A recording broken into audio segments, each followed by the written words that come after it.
Olá, meus amigos, olá, minhas amigas.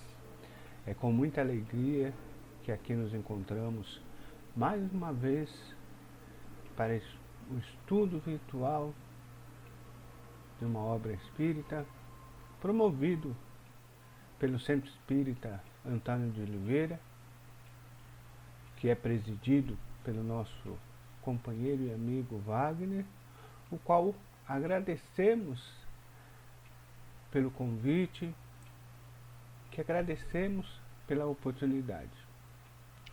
Hoje nós refletiremos sobre o capítulo 22, intitulado O Pior Inimigo, do livro Alvorada Cristã, psicografia de Francisco Cândido Xavier, ditado pelo espírito Neio Lúcio.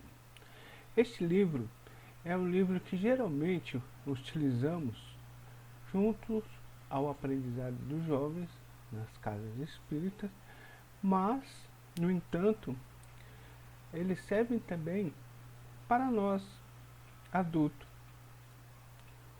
Por quê? Uma vez que ele objetiva e ressalta a importância educativa no aperfeiçoamento do bem. Então o autor espírita, Neio Lúcio, através de contos e crônicas, previne a mente que se abre para a vida quanto aos riscos da cólera, dos desânimos e outras fraquezas que conduz à imprevidência e aos vícios. Meus amigos, mas antes de iniciarmos nossa reflexão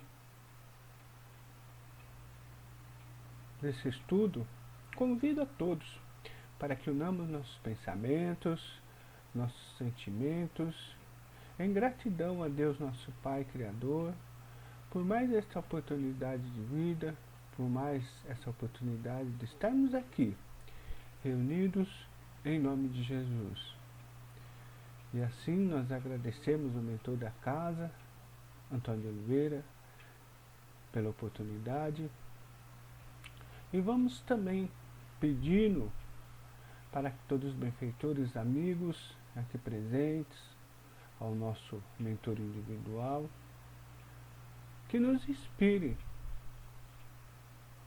para que nós possamos, nesse estudo, passar a mensagem desta lição na sua maior essência. Que assim seja, graças a Deus.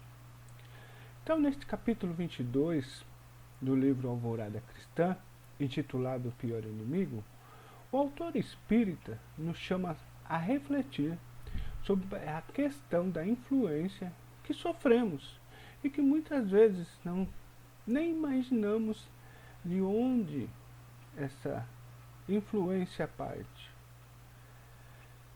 E que muitas vezes as pessoas, por não terem conhecimento da doutrina espírita, não imagina que seus pensamentos, que através dos seus pensamentos, através dos seus sentimentos, sendo eles benéficos ou não, nós podemos atrair sentimentos bons, pensamentos negativos, que advêm dos nossos irmãos desencarnados.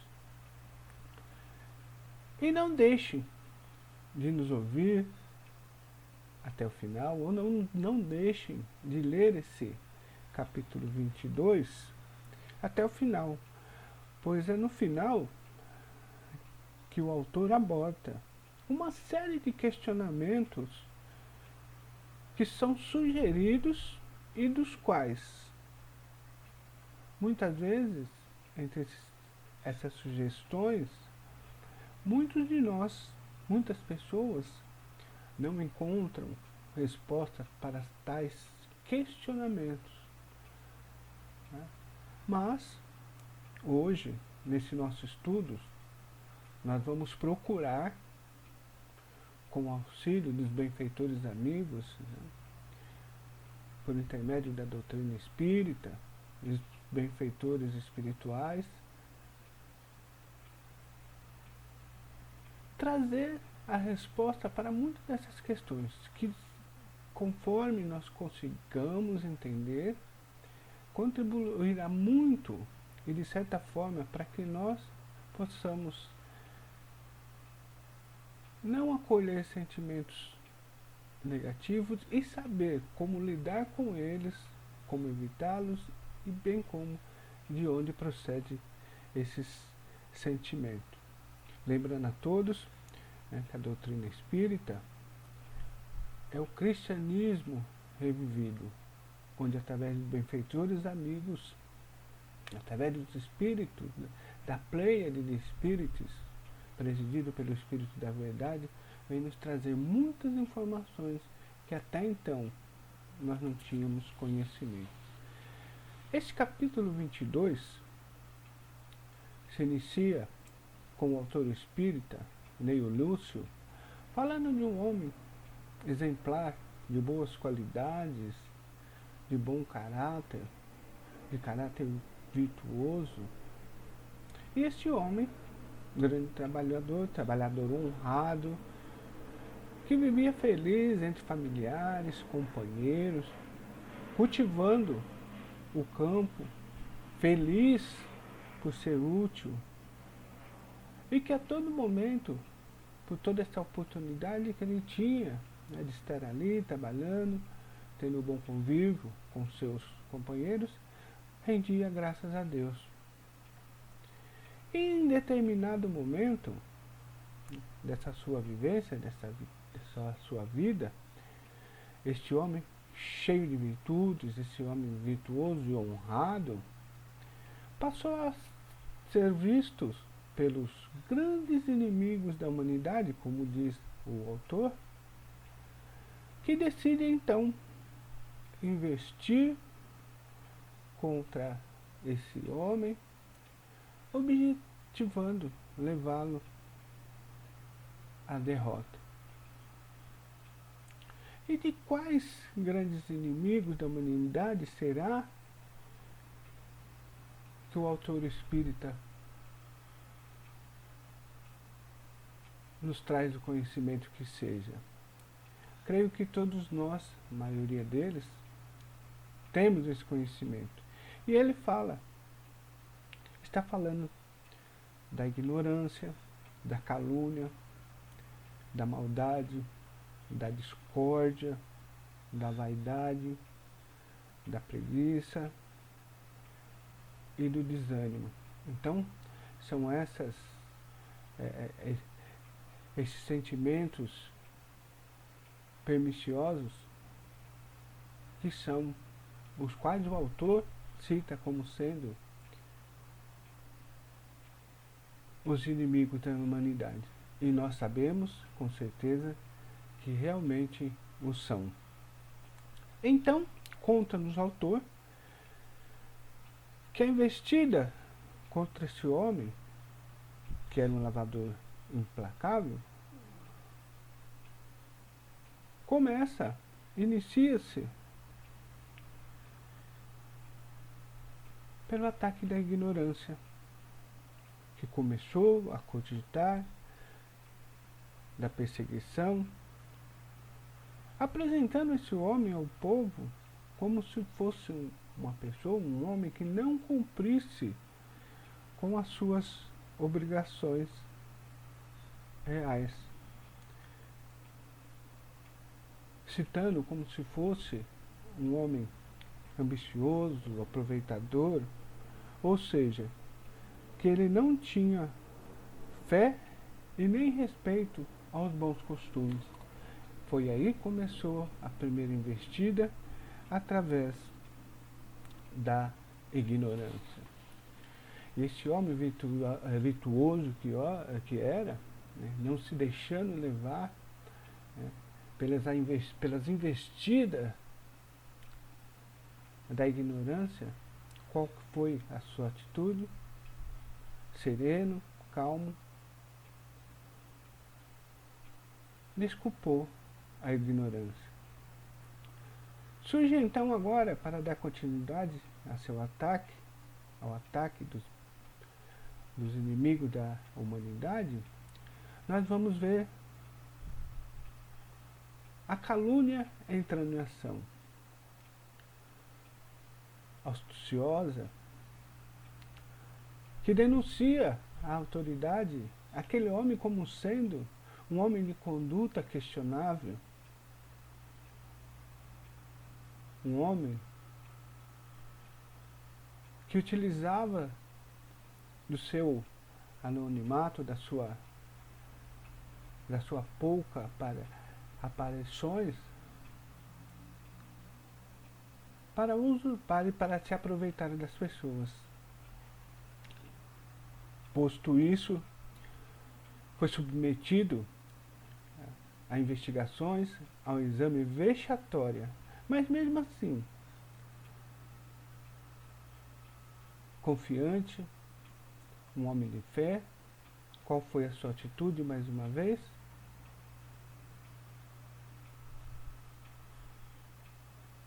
Disse para si mesmo: a calúnia está enganada. E assim continuou seu trabalho com dobro valor moral. Nossa, meus irmãos, quanto de nós não queríamos ter todas essas virtudes das quais nós estamos? Não demos ouvido à ignorância, perdoar a calúnia que nós sofremos. Com certeza, muitos de nós quereríamos ser assim. E continuam então as investidas dos inimigos. Desta vez ele sofre com a maldade que o ataca, incendiando seu milharal, poluindo suas fontes, prejudicando-o no seu trabalho, mas como sempre, operário incansável, reconstruindo para o futuro, responde sereno à maldade. Contra a sombra do mal, tem a luz do bem. Os perseguidos, os perseguidores, vendo que se tratava de um homem espirituoso, de um homem robusto da fé, de coragem, de perseverança, então instruem os demais perseguidores para que o atacasse com maior veemência, com maior rigidez. Então, sendo assim, a virtude deste homem mais uma vez prevaleceria. Atacado agora pela discórdia, que resolve assediá-lo, atacando dentro da sua própria casa, o que tem como consequência o abandono pelos seus amigos, pelos seus irmãos. Meus amigos, de quantos de nós que não passa por essas situações? Mas como sempre, mesmo diante das investidas, mesmo diante triste com a situação, ergue seus olhos para o céu, ora a Deus e continua agindo e servindo em nome de Deus. Agora ele sofre o ataque da vaidade, que queria que ele se conclamasse como sendo um grande herói por ter vencido todas aquelas dificuldades. No entanto, mais uma vez, sereno, continua perseverante e não deixa que a vaidade o tome conta. Contudo, mais uma vez, atacado agora pela preguiça, que o tenta conduzi-lo à ociosidade, mais uma vez prevalece a sua fé e a sua perseverança. Mas com tudo isso, diante de todas essas investidas, de todos esses atos de perseguições, nos quais ele consegue suportar, suplantar, e depois de todos esses perseguidores vencidos, cautelosamente, sem alarde, sem cochichá-lo, sem cochichar a seu ouvido, sem sentar ao seu lado, surge agora o desânimo. E esse, sabendo de todas as investidas, que todas as investidas que ele sofrera, ele conseguira suportar, o desânimo chega silenciosamente e toma um lugar em seu coração. Depois de ali alojado, ali ter se instalado, o desânimo então começa a fazer-lhe uma série de questionamentos.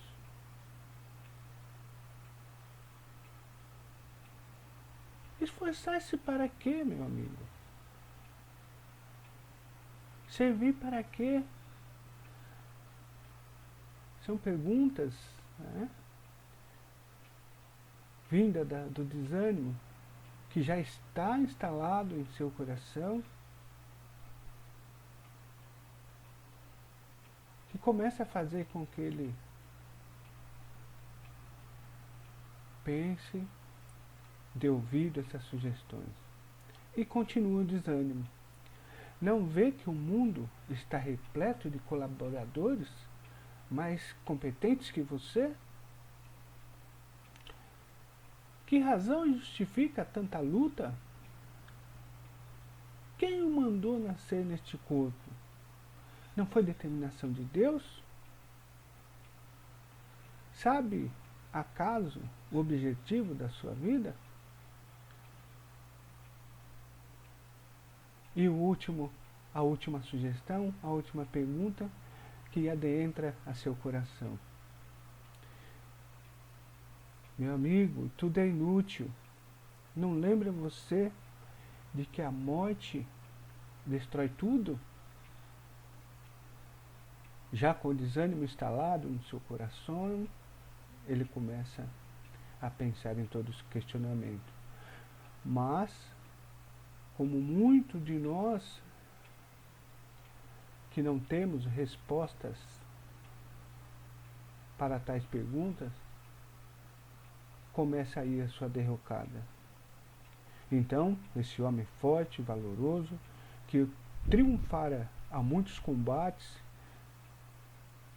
e muitas investidas, começa a dar ouvido às interrogações do desânimo e se prostra 100 anos sem levantar-se.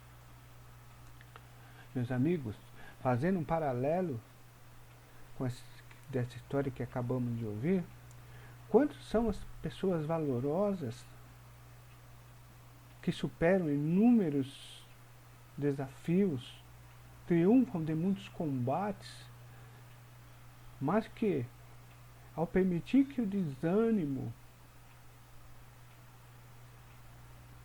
nos acometa, cai prostrado como esse homem valoroso. E por qual motivo será que tudo isso acontece? Por que tudo isso torna-se real em nossas vidas? Muitas vezes isso ocorre pela falta de vigilância, pela invigilância, pela vigilância dos nossos sentimentos, dos nossos pensamentos, e muitas vezes por não ter conhecimento dessas respostas.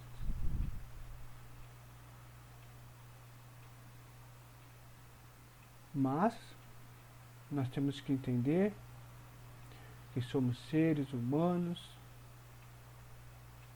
e o progresso para nós é uma condição natural. Então esse é um dos objetivos de nós estarmos aqui. E num primeiro momento, para que nós possamos responder essas questões, é necessário que compreendamos que somos espíritos imortais em busca do mesmo objetivo, o progresso e a ascensão espiritual. E no segundo momento, nós temos que entender, temos que procurar compreender que a única diferença entre nós, né, e os espíritos encarnados aqui neste mundo, aqui nesse momento, é esse corpo físico. Que a única diferença entre nós encarnados e para os nossos irmãos desencarnados, que eles se encontram no mundo espiritual e nós nos encontramos aqui no plano terreno. Portanto, por que nós estamos dizendo isso? Para que possamos entender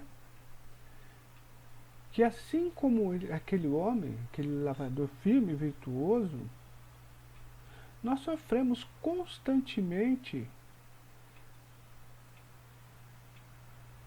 influências investidas dos espíritos desencarnados que não se complazem com a nossa felicidade.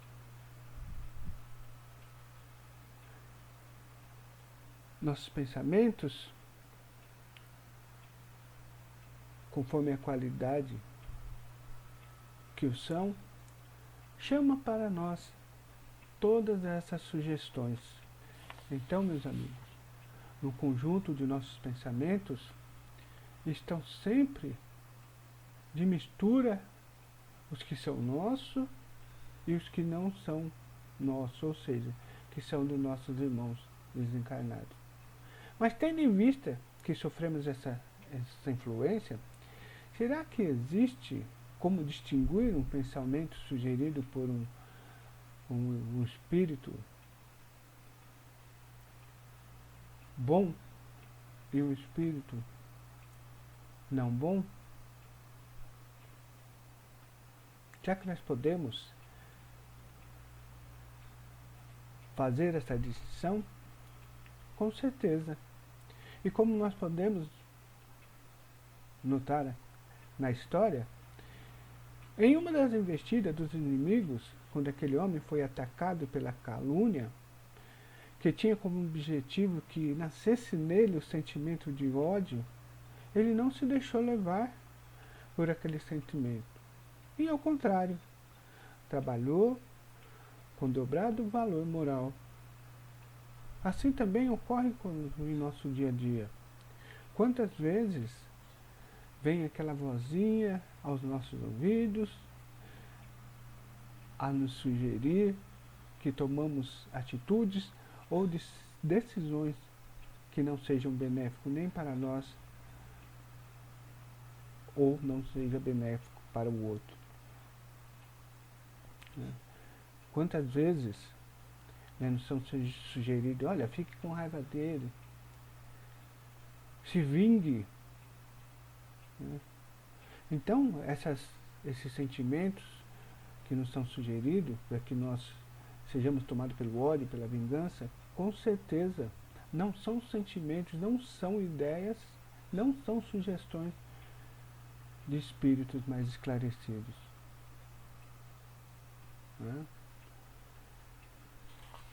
Sendo assim, nossos irmãos, para que nós possamos progredir, nós precisamos trabalhar, precisamos exercitar o nosso amor ao próximo, precisamos encarnar, que é a imposição que Deus faz a nós para que nós cheguemos à perfeição, relativa.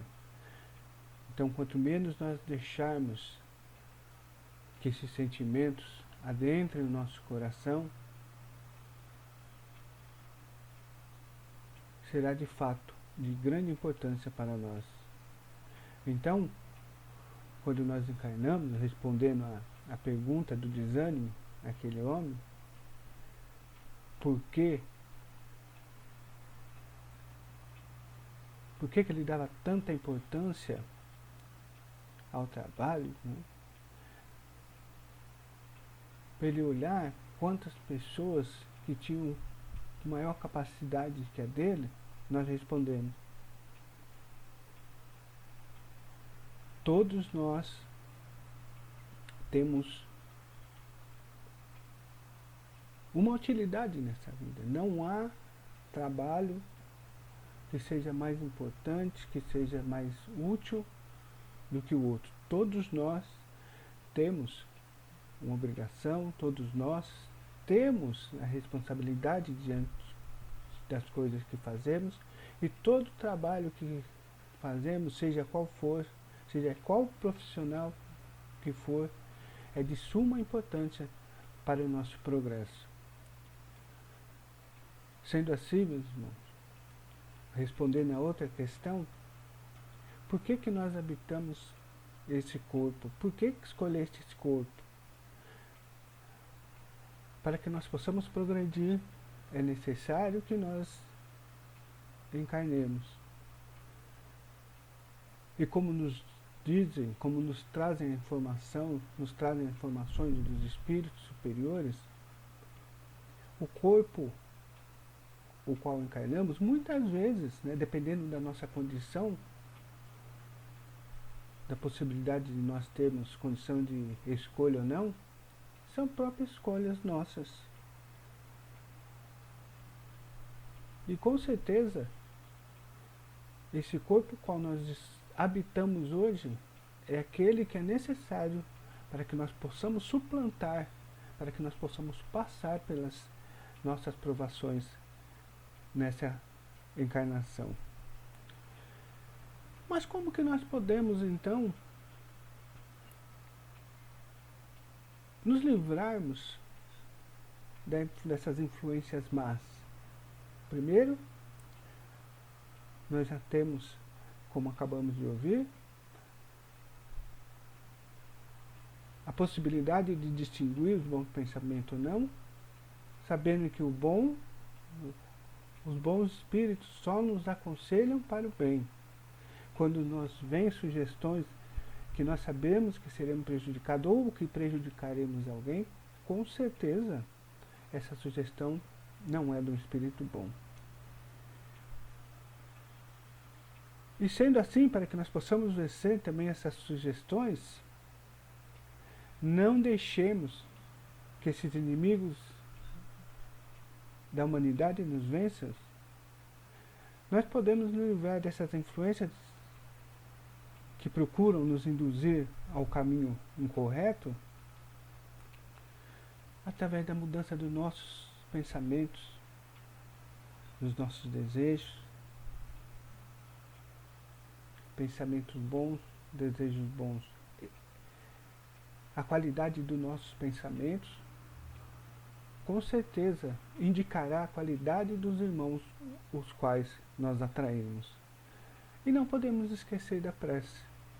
A prece também é um poderoso antídoto, um poderoso socorro em todos os momentos. Mas não podemos esquecer que não basta murmurarmos algumas palavras para obtermos aquilo que desejamos. Nos é imprescindível, como acabamos de dizer, a transformação dos nossos sentimentos, dos nossos pensamentos, enfim, de toda a nossa conduta para o bem e auxílio do nosso próximo. Dessa maneira, meus queridos, quando temos resposta para esses questionamentos, como acabamos de ouvir, questionamentos esses que o desânimo fez aquele homem, torna-se mais difícil, mais fácil mais difícil que eles investam contra nós e mais fácil para que nós possamos vencê-los. Por que estamos aqui? Para progredir. Para progredir é necessário que encarnemos. Para que encarnemos, nós precisamos de um corpo. E esse corpo, muitas vezes, somos nós mesmos que escolhemos lá na pátria espiritual, antes de chegarmos aqui, o qual é o melhor para nós. E continuando, respondendo aos questionamentos do desânimo, esforçar-se para quê? Servir para quê? Para que nós possamos atingir o nosso objetivo, que é a evolução. Isso é lei do progresso, meu irmão. Progresso esse que atingiremos no desenvolvimento do progresso intelectual e moral, que se dá através de quê? Através do nosso trabalho, através das nossas boas ações. E continuando ele, mas você não vê que o mundo está cheio repleto de pessoas melhores, mais competentes que você? Como dissemos antes, todos nós temos o nosso papel útil como criaturas dentro dessa obra, dessa terra, nessa grande escola, que é a obra do nosso Criador. Quantos são de nós, né? Quantas são as pessoas hoje que se dedicam, que trabalham, né, para manter essa saúde funcionando?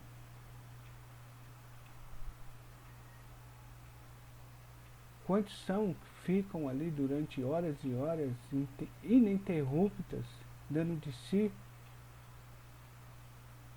Seja aqueles que estão à frente, né, na linha de frente no combate a essa pandemia, seja aquele que está contribuindo para que a higiene do local onde esses nossos irmãos estão sendo tratados possa estar higienizado aquele local, para que não surja mais contaminações. Então, tenhamos certeza que todos nós somos importantes nessa grande caminhada. Então, meus queridos, e para finalizar, não se deixe acreditar, como sugeriu o desânimo, que a morte, que com a morte tudo acaba, pois engano daqueles que assim pensam. A morte, meus amigos, ela não existe. Esse período de desencarne ou de morte é apenas um período transitório para nós espíritos na grande senda da evolução. É um período de transição que passamos entre o mundo espiritual, que é o verdadeiro mundo, para o mundo material, que é esse aqui que nós nos encontramos nesse momento, que é o planeta Terra, necessário para que nós, através do nosso trabalho, possamos cumprir as nossas tarefas de progresso, para que todos nós possamos juntos, um dia, estarmos mais próximos ao Pai. Não esquecendo, meus amigos, como sugere o título dessa lição, o pior inimigo, não deixe que ele se instale no seu coração, assim como o desânimo fez, quieto, sorrateiramente, sugerindo questionamentos que muitos de nós podemos não saber. Pouco a pouco foi se apossando, invadindo o coração do nosso amigo e que o levou à prostração durante 100 anos. Não deixemos isso tomar conta de nós. Nós temos um Pai que é maravilhoso, que nos dá sustentação, nós temos a capacidade para vencer por todas essas dificuldades que nós estamos passando. Não deixemos que o desânimo tome conta de nós. Sejamos perseverantes, tenhamos a fé robusta, na certeza que tudo vai passar. Tenhamos fé e crença naquele que é o nosso Pai maior, que sabe o que é necessário para nós. E se nós estamos passando por esse momento turbulento, é para que nós acordemos, sejamos mais fraternos, sejamos mais amorosos e sejamos mais união. E nessa semana que antecede ao domingo de Páscoa, lembrando o último momento que o Mestre esteve reunido com os seus apóstolos, ali na cena que possamos dizer que é uma das mais belas que nós encontramos no Evangelho de Jesus, que é a cena do lava-pés, onde ali ele expressa o maior exemplo de humildade que nós poderíamos ter.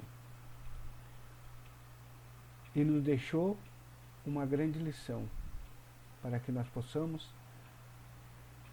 alcançar o nosso objetivo, que é a ascensão espiritual.